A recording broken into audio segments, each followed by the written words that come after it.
This is Anderson Pens Podcast, episode 117, version 2, for Tuesday, August 19th, 2014. And this is Brian. This is Lisa.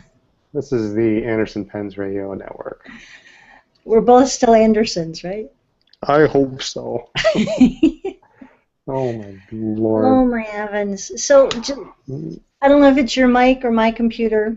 I think I'm blaming your mic and you're blaming my computer, so. Yes, yeah, something like that. Yeah.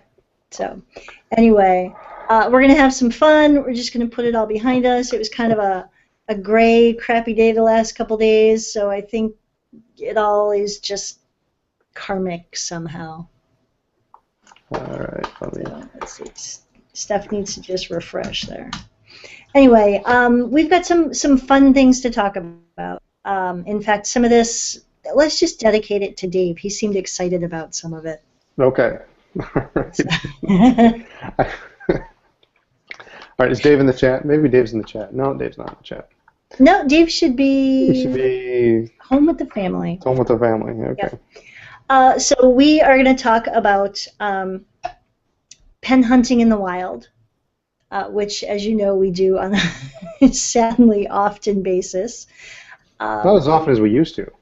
Thank God. Although about 10 minutes ago you were doing it at my desk. What the heck is with all those pens on your desk? Holy cow. I'm trying to troubleshoot the issue and trying to set up the laptop, which Lisa's on. So we switched desks.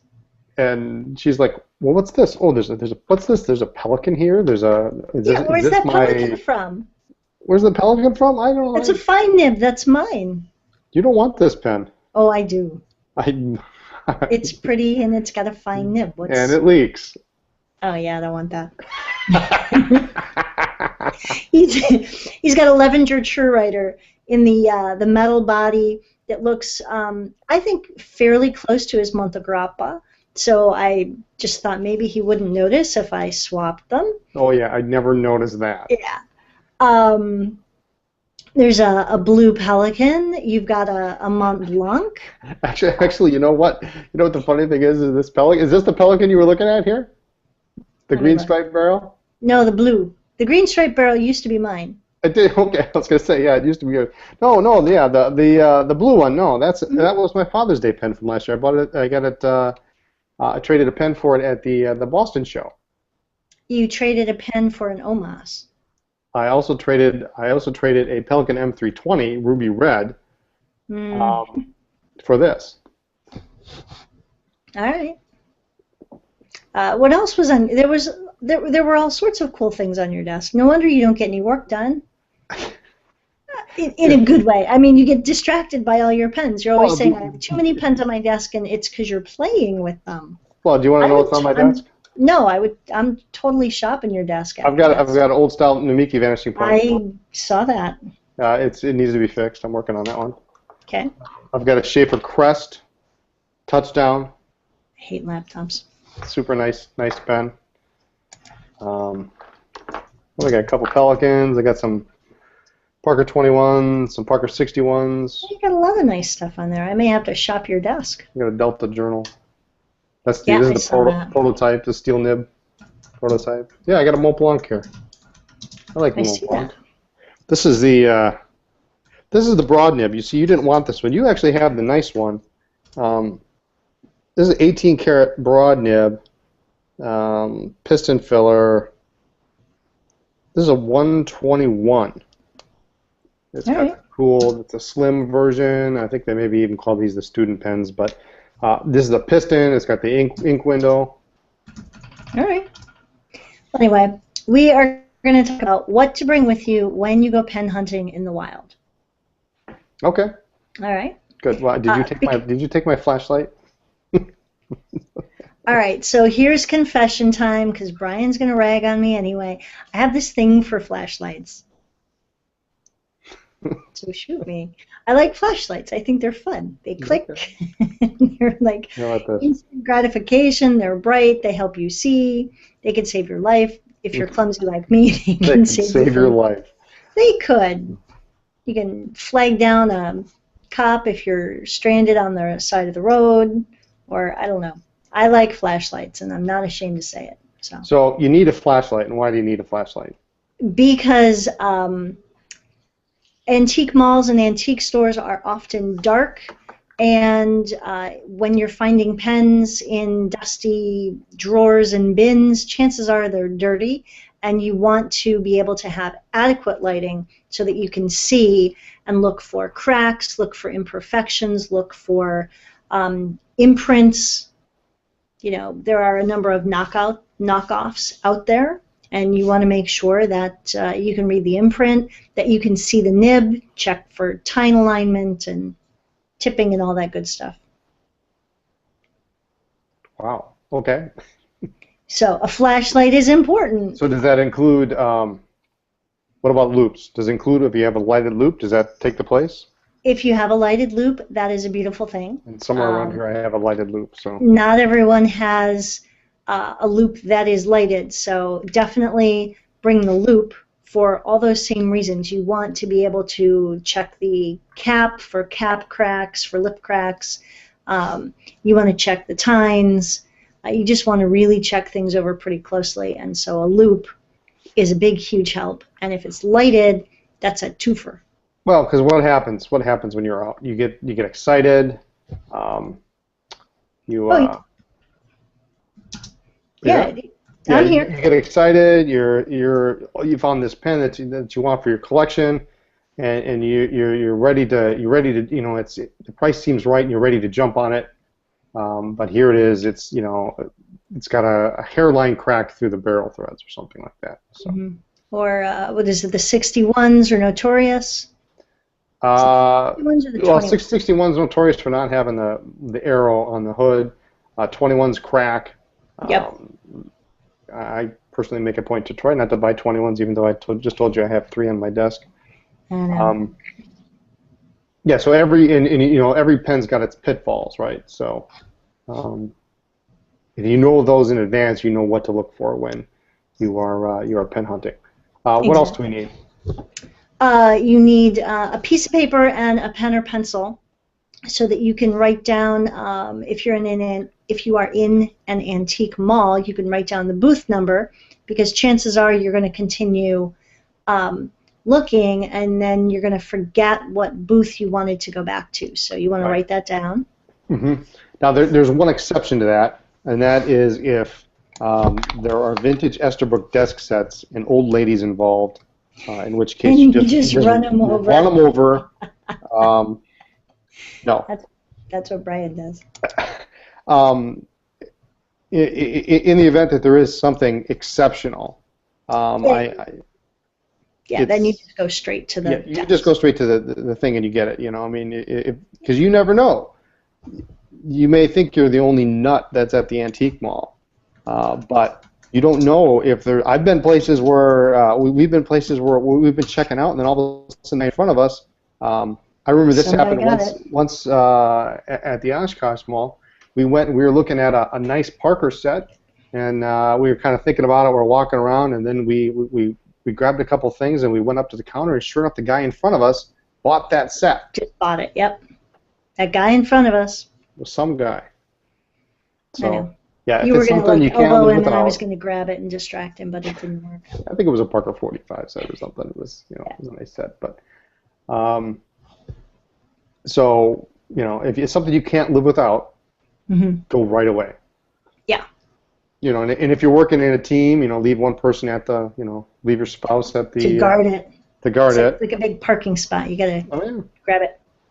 So, otherwise, I take the notebook, and I actually have some notebooks where I would say, okay, such and such an antique mall, booth 34A, Parker 51. What it was, how much it was, right. Bad cap or whatever, So I know if I go back, well, okay, maybe I could use that. So, pad of paper, pen and pencil, writing it down. Absolutely. All right, what else? You want to bring, of all things, a tape measure. You're going out of order. I am. I'm just messing with you. You're just messing with me. If you are going and you are looking at, like we do, you can look for cases. If you are looking for any kind of furniture. Yeah, forget the pens, man. 6 foot, 5 foot. 8 Yeah, foot cases. you got to make sure they fit in the trailer. Yeah, you got to make sure they fit. I honestly always carry a tape measure with me. I have since, I don't know, it's been about 5 years. When we were working on this, we always had to measure something. Has it been 5 years? You never know. It has been 5 years. And we're still sort of speaking. If we can make it through the night, we're all right. I do always bring a tape measure. You never know when you're going to measure something, either a display case, a piece of furniture, or sometimes a pen. You may know that a demi is a certain size, or an oversize, is X many inches. But it never hurts for some kind of. Sometimes it's hard, even with Esterbrook's. I have a hard time if it's not a J, because with the J, you can look at. I just happen to have a J on my desk here. With the Esterbrook J, the easiest thing to do is you can look at the jewels. Mm-hmm. And the cap jewel is larger than the barrel jewel. So you go, oh, okay, well, that's the largest size, that's a J. But if it's not a J, sometimes you have a hard time saying, well, is it 5 inches long, or is it 4 and 3/4 inches long? Is it SJ or an LJ? So sometimes it can be helpful. Yeah. So one of the most important things that we have brought with us is a phone. With phone numbers. And why would that be? Because occasionally you do need to phone a friend. Okay, now here's the most valuable piece of advice. You all will learn this evening about pen hunting and things to bring with you while pen hunting. If you have the phone a friend, yeah, and you have the number in your phone, use it. Call them before you buy the pen. Yes. So let's tell a story we've told before, but over 117 podcasts. Maybe we haven't told it. I don't know. So Lisa and I, this is probably about 5 years ago. Yeah, it's 3 or 4 easily. At least 4. At least 4. Where were we? In De Pere? De Pere. We went to De Pere Antique every spring. There's an antique show at the university, and so Lisa and I go. And was that the year we went with Bryce, or was that the year before we went with Bryce? That was the year before we went with Bryce. Okay. And so we go, and we get excited. We get excited, and then we go to this. I remember exactly where it was. So we walk in the door, and we go straight down, and on the right there's a little booth. So with pens. With pens, and the woman's got them in a case, and there had to have been, what, 30 of them there? There were a lot. There were a lot, and there were Parker 51s, and I don't remember anything other than 51s, right? So we're looking at them, and then there was one set in a box, pen and pencil set, 51, and we look kind of green, and we said, you know what? We're both looking, and Lisa's like, yeah, I think that's Nassau. I think that's, well, there was also a Coco set or a pen. Yeah, we bought a Coco set. Yeah. And we were excited, and that actually was Coco. And then we saw this other one, and we were both 99% positive this was Nassau green. Because we have a pad. Lisa has a pad that has a Nassau 51. That I see a lot, and it looked just like it. And we paid, what did we pay for this set? 100 and something. $25 maybe? Something, yeah. And did we call Mike or did we call Joel? We called both. We called Mike and then Joel later, I think. Both of whom gave us great advice. They said, don't buy it. It's navy gray. It's navy gray because what's the number one thing about Nassau? It's double jewel. Yeah. So we didn't listen. We bought it and then we called them. Yeah. Had this great set. You can't take it back. Yeah. So if you have a question, if you have a smartphone, definitely look things up. But also, don't be too proud to call a friend and say, hey, I see this pen. Here's a picture. I think it might be this. What do you think? Use your resources. And pen friends are definitely a huge resource. So. Yes, indeed. But it's a good story. It is. And for years to come, we referred to it as the Folly. Yeah. Um, The 51 Folly. the 51 Folly, but The Cocoa was nice. the Cocoa was nice. Did we keep that one? I think we kept that one. I think we did. Anyway, so yeah, phone a friend, and then also as long as you have a phone. Now these days everybody's got a smartphone. Almost. Almost everyone. If you do have a smartphone and you do have a collection of pens, and you're looking for something in particular, it's very helpful to have pictures of your collection on your phone. And that's Absolutely. so easy to do. It's so easy to forget. When I was working on filling out my collection of Schaefer script certs, I knew that I had most of them, and I thought I remembered which ones I had just a single pen, which ones I had a set. But there's some patterns that are very similar. There are. So we took some pictures of what I had, and it was very helpful. And that way I could see what I had. And then as a note in my phone, I also had a list of ones that needed perhaps upgrading. And so I knew that I had the black corduroy, but it had some wear. And so if I found one, I could then upgrade mine. So. Yeah. So addendum to the Nassau/Navy Gray, Tim Girdler points out, of course, there were some exceptions. There were some single jewel Nassaus. There were. Which are quite collectible. This was definitely Navy Gray, and Navy Gray is an Aero Color Nassau's back. So. Right. We didn't know much about 51s, and to be honest, we were just so excited that what we did know, we just kind of like were like. We're just darn excited to find. We were just happy to be there. Just happy to be there, and then, like I said, we were a little green. About 51s now. Show me an Esterbrook, and we are all over that. No mistakes. You didn't get the joke. Yeah, green. I get it. Green. I get it. That's not fun. Another thing you should bring with you, I'm just skipping right over you. Oh, you're skipping right over there. Yep. Bring business cards. Bring business cards to leave at the front desk. Tell them you are interested in pens. If they get some in, to please call you. Sometimes there'll be a bulletin board near the front door somewhere that you can put your business card. You just pin it up there, and then people can, take it down and get in touch with you. You typically bigger malls, if it's a single proprietor shop that works really well, but typically in antique malls, usually they don't want the dealers to contact the buyers directly because they're going to lose out on their cut. Right. But on occasion, it has worked for us.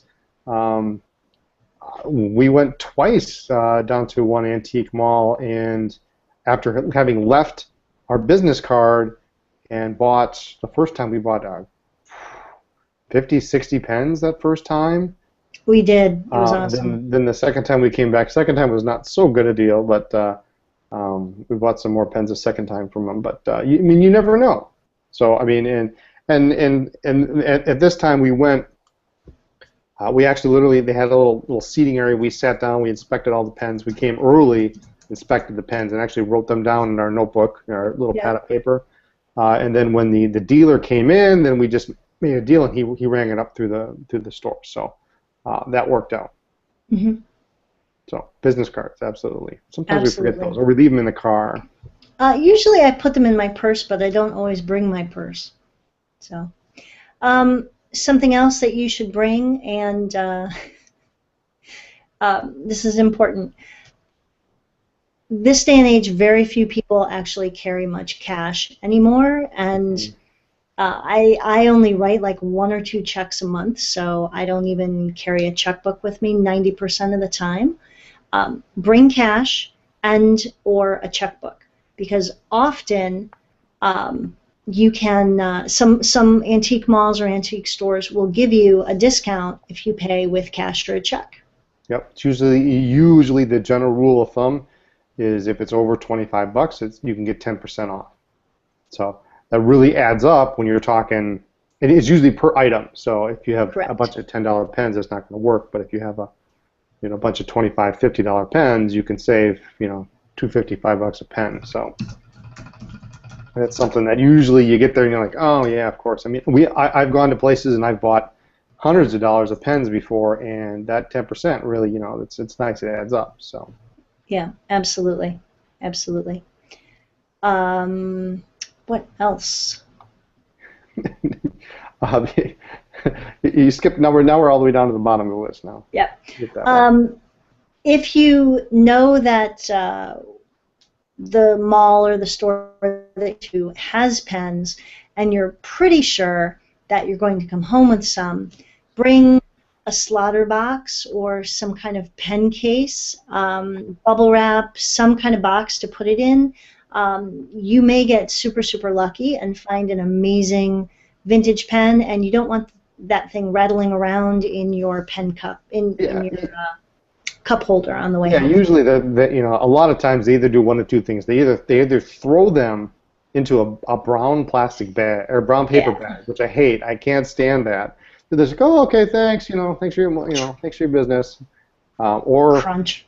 Or they do the reverse opposite and they wrap every pen in bubble wrap. And I mean, it's just crazy. It's just a little overkill. Yeah, it's a little overkill. So it's either one or the other. But yeah, if you have a binder, a 36 or 40 pen binder, I mean, you never know. It can really help. You also can find in odd places, they do have bubble wrap that have slots. And so if you ever see those, can you guys see that? If you ever find the coolest bubble wrap ever. It is kind of cool. But if you ever see it, store it. We actually keep several of those pieces in the underneath well of our car because we always do come home with extra stuff, like from shows or whatever. Not everything has a box. Yeah, we have what, 3 Slaughter boxes in the car? 3 or 4 Slaughter boxes and a big bundle of bubble wrap slots. So something to keep in mind, if you do find a treasure, you don't want to throw it on the seat next to you and then put your purse or your briefcase or whatever on there and break it. That would be bad. So. Especially helpful if you're doing one of these long, if you're just making your normal trip to the local mall, maybe that's not necessary, but sometimes if you're going on a Saturday day-long excursion, that could really come in handy. Yes, absolutely. And then I think the last thing on our list is maybe not applicable to everybody. It's a little excessive. But we learned the hard way that sometimes you got to do what you got to do. We had a hitch installed on our car. As many of you know, we've certainly made a lot of trips across the country to pick up a case. I mean, we got Greg, jump in. You've seen the Parker case in the store. We got this amazing 6-foot Parker case for $100. Yeah, it cost a fortune to get it home, but it was $100. It cost, it cost 20 times that to bring the stupid thing home. But yeah, but I don't know that most people go to that extreme. But if you do have a hitch on your car, you can bring home 60 cases, and you can bring home all sorts of crazy stuff. Yeah, I think we're the only ones that are doing it. Probably. Yeah. So we're looking at our friend Ken sends me an email, and I told him that really would like to have a Schaefer case because we have 3 Parker cases, and we're while we dealer we don't have very much in the way of Parker except for some vintage stuff, and I said I'd really like to get a Schaefer case because we have. I've always been a Schaefer fan, more Schaefer fan than Parker, but we can't ever seem to find them. And sure enough, he found one that was within about 5 hours from here. Yeah. On eBay, and we were like, "Really, would you want to go get it?" Yeah. What are you doing this weekend? Yeah. So we didn't go. We didn't go. Yeah. Actually, I should check and see what it sold for. There you go. All right, so yeah, just a couple mostly pretty basic things to bring with you when you're out hunting for pens or antiquing for other things too.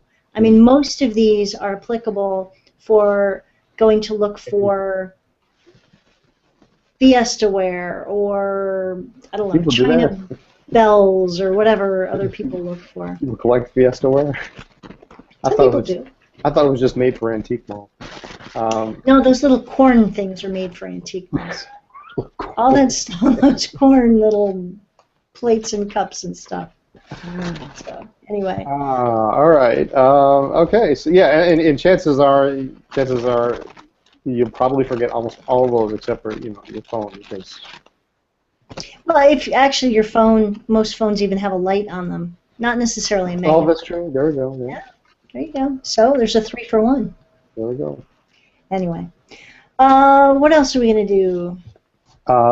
Some quick back to school rollerballs and mechanical pencils. Yeah, just a couple. Just a couple. That time of year, it's kind of weird for my kids, our kids, now that they're in college. We don't do quite the back to school shopping that we used to, and quite honestly, I miss that. I like Office Depot. We own a pen store. I know. A billion times better. I know, but they have like cool stuff. They have more electronics than we have. I just like the look. Okay. So anyway, back to school.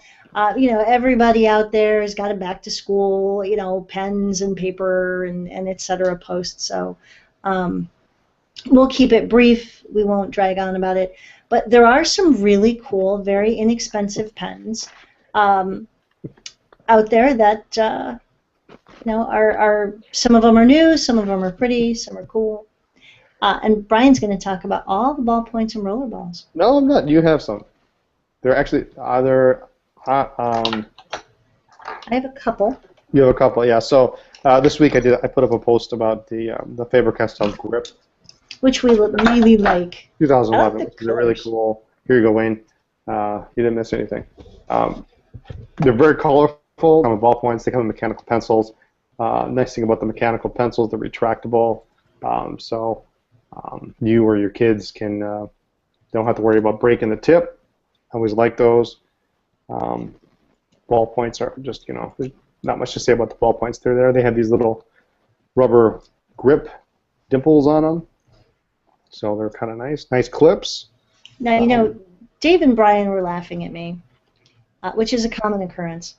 But one of the nice things about the grip is that it has these little rubber dots on all 3 sides. And I'm a twirler, so these don't. I have been known to flip my pen out of my hand. Not my Optimas, but cheap pens in school. If you're bored, it's not going to fly out of your hand, which I personally think is a good thing. But it also doesn't slip and slide. In Florida, the schools were not always air conditioned as well as they should be. So. I like this, yeah, and they're triangular shape too, so they have a good ergonomic shape to them. I don't know. I kind of like this teal one. This is nice pencil. I don't know. Yeah, you've mentioned that a couple times. I do, yeah. .7 lead, so. The pencils are nice. I like them a lot. And if you're stuck using a pencil, it might as well be fun. So yeah. Yeah, they're neat. So and they're very inexpensive. They're very durable. Way better than most other similar types out there. Something else you might want to consider for back to school, especially nice for middle school or high school or college, the Lamy rollerball. Oh yeah. Yep. Yeah. You can't go wrong with the big paper clip. Everybody loves that. Just a good writer, just like the fountain pen, fits in your hand. You laughing at me? No, everybody loves the paperclip. Not everybody does. But, yeah. I know. But the nice thing about the Lamy rollerball is that it comes in a number of bright colors, so you're not going to lose it in your book bag or your tote briefcase. Yeah. Well, and that's the same with these grips too. I mean, there's no way on earth you're going to lose this pen. There's no way. This thing glows when you close the purse, right? So. Yeah, it's kind of cool. All right. What about Retro 51? Yeah, it's good. That's a good rollerball. I hate to admit it. I kind of like them. I think they're. They're very smooth riders. I like how they're balanced. Yep. A couple of new ones that just came in. The confetti and the streamer. Yep. It is. But yeah, Retro 51's a great price point. The pencil has a huge eraser, lots of lead that comes with it. It's crazy. Yep, a little tube of lead and a bunch of erasers and stuff. The ballpoints are really good writers, and he's only talked about it just a hair, but there are a couple I do see Brian looking at. Yeah, we'll see. We'll see. Mm-hmm. And the nice thing about them, the one really cool thing about them is you can use ballpoint or rollerball. So yes, you know, if you're in a pinch, you can buy either the Parker style or the actual international size rollerball, which is kind of cool. I don't know how they do that because they're not even the same size, but they work. So it's magic. It is. What else we got? Is that it? I think so. Quick, easy, couple rollerballs, ballpoints, mechanical pencils for back to school. All inexpensive. None of those are over $25. Yeah, they're a nice price point, and in fact, in DC, Steph was using one of the retro ballpoints, and I wanted. Now hers was cool though because it was the Big Shot in one of, but they don't make it anymore. So I don't. No, they don't make it anymore. It was a cool pattern. It's the same material that Monteverdi used to make a Prima out of. And it was really pretty, and I'm not sure if it made it back with stuff or not. It did. We kept looking at it though, wondering what the heck. Yeah, we did. We kept picking it up, going, "Wow, that's nice," and then Steph would grab it and go, "It's mine." And yeah. So and the retro pencils should be noted have a nice thick lead, 1.15 millimeter. Yes.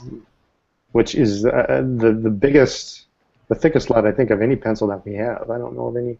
Short of like a sketch pencil. Short of a multi-pencil or a multi-max, or the Nettuno sketch pencils have a really big lead. Those are very nice. You can like poke an eye out with those things, but that's weird. Anyway. All right. Should we segue into what's going on in the store and then call this a day? We should. There's like nothing new going on. We didn't get anything cool in this week, did we? Well, we got in the new Retro 51s. And we got in this fun Retro 51 fountain pen, which is pretty. That's the Prism. That's the Prism. Okay. Which is different than Prison. It's only once. How did I end up with all the good stuff over here today? I don't know. I don't know. This is cool. We got in a couple new sailors and some new colors. I love these. Yeah, and those are going up soon. I don't have nothing else. Yes, I think one of them is actually orange. I think the orange one is sold. Ivory. Yep. And ivory. The ivory is nice. Yes. Yeah, it's Dave likened it to piano keys today. Definitely not a bright white. It's very very soothing. So. Anything else exciting? Oh, you know, I think you have that too. I do. How did I end up? Something in a pouch. The kangaroo, they're called kangaroo. Yeah, kangaroo. No. Kangaroo restaurant. What is it? We've been in touch with Just Right, the Just Right Pen Company in Australia, and they are the ones who have Toucan ink, and it comes in pouches. Oh, look at that. We'd seen these before, and we thought they were pretty cool, and we got in touch with them. They have done a couple group buys to the U.S., but they really don't ship to the U.S. much at all. And so we contacted them. They were looking for someone to carry Toucan in the U.S., and so we will now be the only ones in the U.S. to carry the Toucan ink.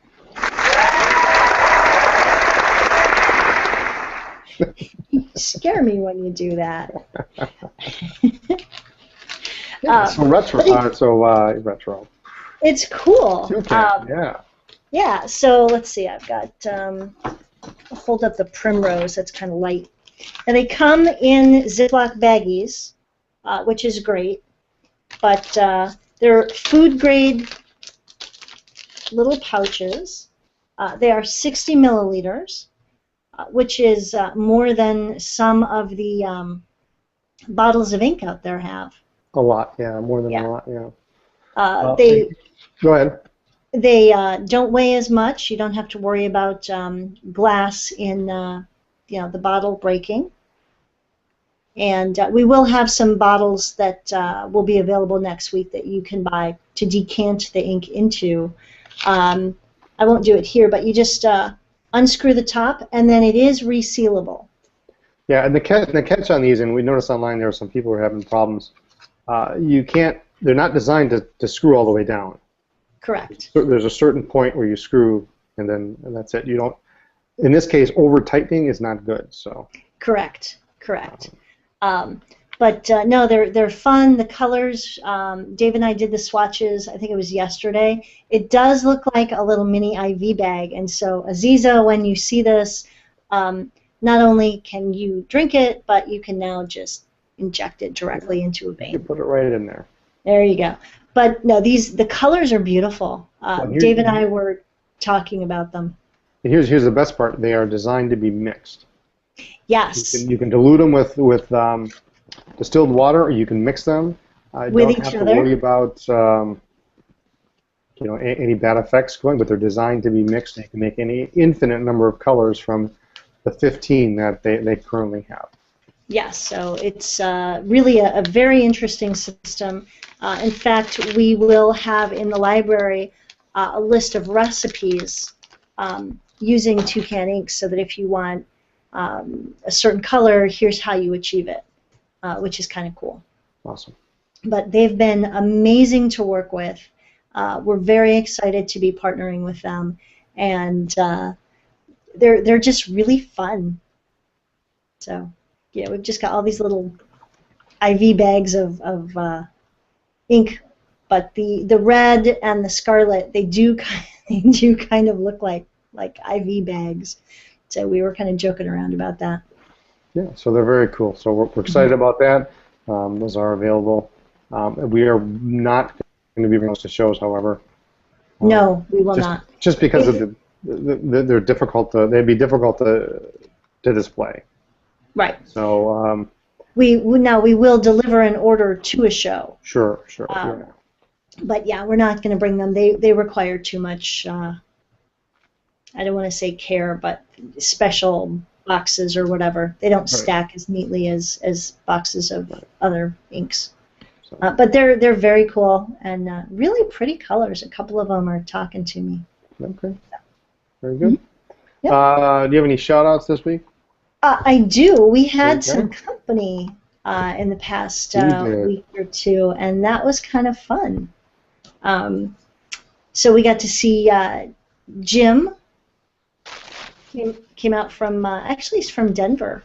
So we're going to see Jim again soon when we go to Denver. That'll be cool. Super. And then Greg came out, and that was fun. And you guys were talking vintage pens for a while. Yep. Mm-hmm. Yep. So that was cool. And then we've had just a number of local people come to just hang out at the store. And Nancy showed up the other day to look at some more vintage pens, so that was fun. Was Ivan in last week? I think Ivan was in last week, yeah. So Ivan showed up and grabbed his, did he get his, he got his Unica. His Unica while they're still available, so. Yep. So. Yeah, it's been actually we had a very busy week with a lot of things coming in, getting settled after the DC show and getting all caught up after that. So we're almost caught up. We've been working real hard on a little something special. Oh my God! That we're not going to talk about just quite yet. I love being a tease. Yeah, something we've been working on for a couple years. Yeah. So anyway, we'll let you hear about that in a couple weeks. But just lots of great stuff. We've got this week mainly just restocking. The few new Sailor pens, plus we restocked on, I don't know, another dozen from what we sold at the DC show. Lots of new Sailor seasonal inks back in stock. We got in 2 huge boxes of Noodlers, including the The next 6 clear Ahab sales. Oh, yes. I almost forgot about that. Come with a free nib, an extra nib. Non-flex, fine medium nib, so. That's pretty cool. Yep. We've got TWSBI restocking tomorrow, which is going to be huge, and Lamy coming in at the end of the week. Retro 51 came in. We were out of a ton of those, so those are all back in. So just a lot of restocking. And we've ordered a number of fun things for the holidays that'll eventually be trickling in. Yep, well, it's weird to say we're starting planning for Christmas. So. No. I've already picked my birthday present out, or Christmas present out. Yours? Yes, yes, you have. The next 6 years, probably. I think so. Anyway, is there anything else? I think that's it. You got it? Let's wrap it up since we had such dramatic technical difficulty. Yeah, we're going to hope to get those sorted out. I think everybody was taking a poll, and I need a new computer, and maybe you need a new mic. All right, is Best Buy open? Let's just go and get one. There you go. All right. Comments, suggestions for topics, use your pens. Write to us at Anderson Pens, 10 East College Avenue, Suite 112A, Appleton, Wisconsin, 54911. Catch us online by sending us an email. Brian at AndersonPens.net. Or Lisa at AndersonPens.net. Check us out on Twitter, Facebook, Pinterest, Instagram, and every other social media as Anderson Pens. You can also check us out on the blog. It's blog.andersonpens.net. And, of course, the website, AndersonPens.net. Join our mailing list for advance notice of new products on the website or in the store. Thank you so much for listening to our podcast, and we will see you next week. Have a good night. Bye, guys.